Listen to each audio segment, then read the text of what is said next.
Another book review time. This time I'm reviewing Becoming the Natural by the Natural Randy Couture. Multiple weight world champion in the UFC Hall of Famer, MMA Hall of Famer. One of the most iconic men in the history of the sport. Rightfully so.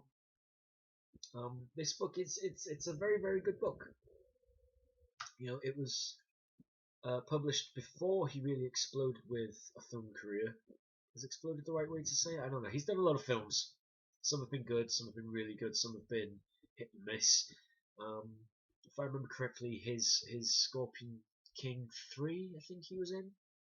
I believe his voice was dubbed, which is bizarre because he's always had an accent that I can understand. This book covers quite a lot from his early childhood up to leaving UFC. It covers his amateur career as well in the army, traveling around, which was fascinating for me. It does go over him stabbing himself as a child just to see what it would feel like to stab himself.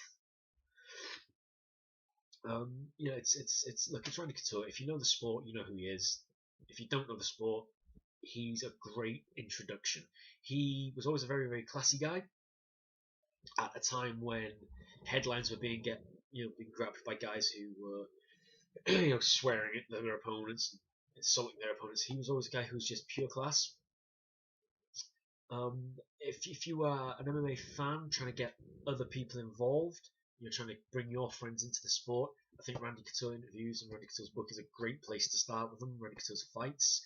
My favourite Couture fight was against Tim Sylvia for the World Heavyweight Championship. Won't spoil it, but if you haven't got the book, do go get the book. From a self-defense point of view, again, it's an autobiography. Self-defense, an autobiography is never really going to work. As a history of an athlete, as the history of an icon, as the history of the fights he had, as someone who's a fan of MMA, you need to get the book. It's insightful, it's brilliant, sometimes it's absolutely heartbreaking. I highly recommend the book.